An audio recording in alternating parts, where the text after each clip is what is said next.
최근 한국형 원조가 보인 놀라운 성과에 많은 국가들이 충격을 받았다고 하는데요. 이에 전 세계 국가들이 저소득 국가에게 제공하는 공적개발 원조기금 전부를 한국이 운영할 수 있게 하자는 이야기가 나왔다고 합니다. 다시 말해 한국이 보여준 원조 성과를 전 세계 모든 국가들이 인정했다는 뜻이죠. 몇십조에 달하는 엄청난 금액을 한 번에 손에 쥐게 된 한국, 그리고 이를 질투하며 한국을 음해하려 했던 일본의 행태에 대해 지금부터 자세하게 설명해 드리겠습니다. 한강 얘기죠. 일제강점기여 6.25 전쟁을 거치면서 한국에겐 어떤 것도 없었습니다. 풍부한 자원이나 잘 구비된 인프라는 꿈도 꾸지 못하는 상황이었죠. 오로지 한국에게 남은 것은 황폐한 땅과 불굴의 한국인뿐이었습니다. 전쟁 직후 통계를 살펴보면 1948년 당시 국민총소득은 2천억 원에 불과했습니다. 1인당 국민소득은 23달러에 지나지 않을 정도로 극심했죠. 지금의 아프리카 빈국보다 더 못쓰는 상황이었습니다. 극심한 빈곤에서 탈출할 수 있었던 것은 국민들의 의지와 절박함 속에서 풍요를 꿈꾸던 과거 한국의 지도자들 덕분이지만 더 중요한 것은 한국에게 쏟아진 지원이었습니다. 1950년대 미국은 전쟁 직후 한국을 위해 아낌없이 무상원조를 했죠. 유엔은 1951년 유엔 한국 채권단을 설치했고 이를 통해 각종 물자를 공급해 대한민국의 경제를 지탱했습니다. 미국 역시 엄청난 양의 식량을 한국에게 무상으로 지원하면서 굶어 죽을 수도 있었던 한국인들을 굶주림에서 구해주었습니다. 덕분에 지금 한국은 과거에는 상상도 하지 못할 만큼 엄청난 국력을 자랑하는 국가가 되었죠. GDP 수준으로 따져봤을 때 세계 10위권에 안착했으며 문화적으로 성숙해 세계인들이 한국 문화에 심취하는 현상까지 보이며 한국은 2011년 세계의 중심이었습니다. 경제 규모도 성장하고 의식 수준도 성장했기에 한국은 개발도상국 위치에서 선진국 위치로 바뀌게 되었죠. 유엔 무역개발회의는 설립 이래 최초로 한국을 개도국지위에서 선진국지위로 변경했습니다. 또한 지원을 받는 국가에서 공용어로 거듭나면서 한국은 과거 가난한 국가였던 시절 받았던 은혜를 갚으며 아프리카를 비롯한 저소득 국가를 대상으로 공적개발 원조를 시행하고 있죠. 2009년 한국은 세계 최초로 OECD 개발원조위원회에 14번째 국가로 가입하는 쾌거를 이루게 됩니다. 공식적으로 원조받던 국가를 졸업하고 지원하는 국가로 공역국으로서 자리매김하며 한국의 위험을 전 세계에 널리 알렸습니다. 이후 지속적으로 개발 원조에 나서며 한국만이 할 수 있는 활동을 전개했죠. 압도적인 자원으로 저소득 국가들에게 금액을 쏟아붓는 미국이나 서유럽과 달리 한국은 원조받던 시절의 경험을 살려 다른 국가와는 차원이 다른 한국형 원조를 선보이며 효율적인 자원 운용을 선보였습니다.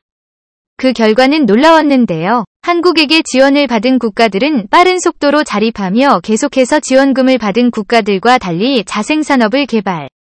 이를 이용해 자국민이 일할 수 있는 환경을 만들었죠. 특히 아프리카 국가들은 한국형 원조에 많은 수혜를 입은 국가들로 한국의 도움에 감사의 인사를 전했다고 하는데요.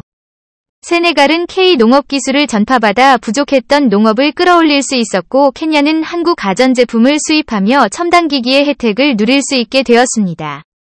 이 모든 것을 지켜본 유엔은 한국의 지원에 깊은 감명을 받았는데요.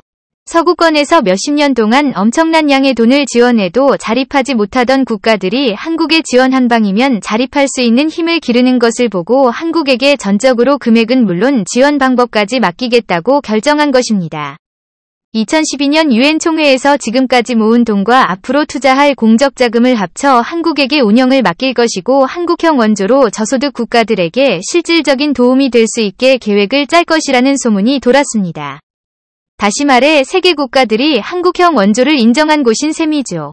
그동안 공적개발 원조나 기타 무상 원조 방식은 단순했습니다. 많은 자원을 가지고 직접 그 나라에 전달하면 식량이 부족하면 식량을, 돈이 부족하면 돈을 지원하는 것이 전부였죠. 전통적인 방식의 지원은 순간의 고통만을 치료할 뿐 근본적인 원인을 제거하지는 못했습니다. 한국의 원조는 전통적인 서구식 원조 방법과는 달랐습니다. 고통을 겪어왔던 국가이기 때문에 단순히 돈만 쥐어주는 것으로 모든 문제가 해결되지 않을 것이라는 것을 잘 알았죠. 볼 수 있는 방법을 마련하는 것이 한국형 원조의 핵심이었습니다. 루안다는 한국형 모델을 잘 수입해 성공적으로 발전하는 대표적인 국가인데요. 과거 폴 카가메 르완다 대통령은 한국의 경제 개발에 주목해 한국형 원조만이 르완다를 구원할 수 있을 것이라 판단했죠.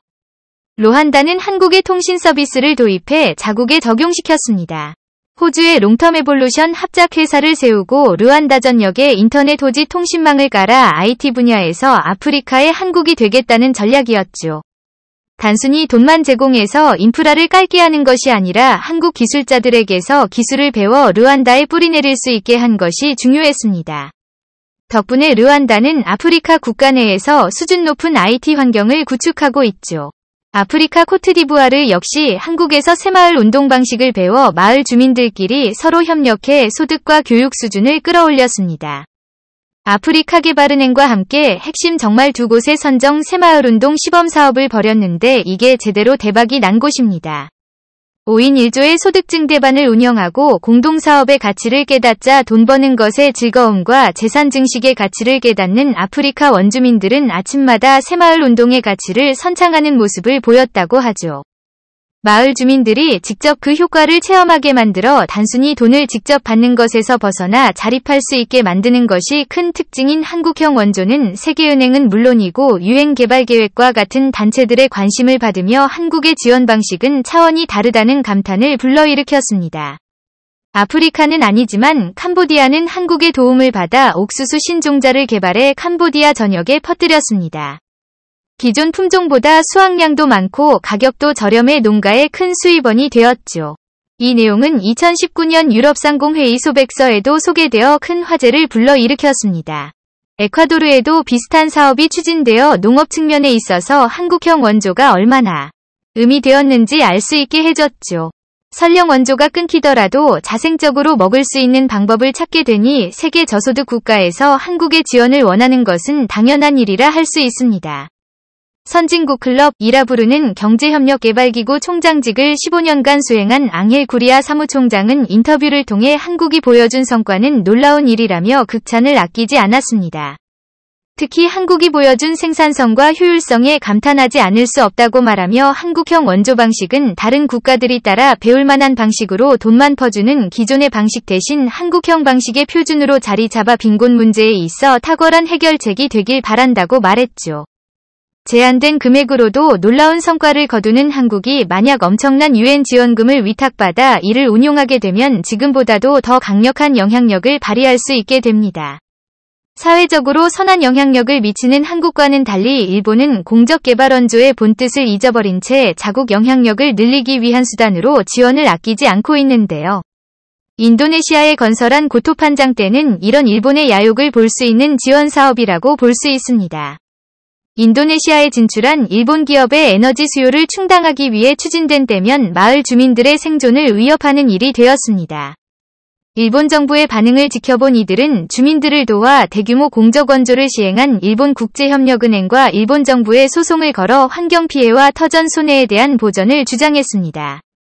일본 때문에 피해를 입었던 판정 주변 지역 마을 주민들은 결국 보상금을 받았지만 충분하지 않은 금액을 받게 되어 마을을 떠나게 되었다고 하죠. 오히려 마을 주민들을 떠나게 만드는 최악의 사례가 되었는데요. 한국이었으면 주민들과 상생할 수 있었을 것입니다. 지금도 일본은 전통적인 방식으로 지원을 하는 데다가 자기 이익을 위해 공적개발 원조를 이용하고 있는 상황. 세계의 많은 이들은 일본의 야욕을 눈치채고 이를 비난하며 한국의 도움을 요청하고 있습니다. 이런 와중에 일본은 한국이 대규모의 자금을 운용하게 되고 이를 관리한다고 하자 있을 수 없는 일이라고 하며 한국의 금액 운용에 대해 반대 목소리를 높였다고 하는데요. 이 와중에 오히려 일본의 유엔 기금 부정 사용이 드러나 유엔 회원국들은 기금 운용에 있어 방해 요소인 일본을 회원국에서 퇴출시켜야 한다는 주장을 펼쳤다고 합니다.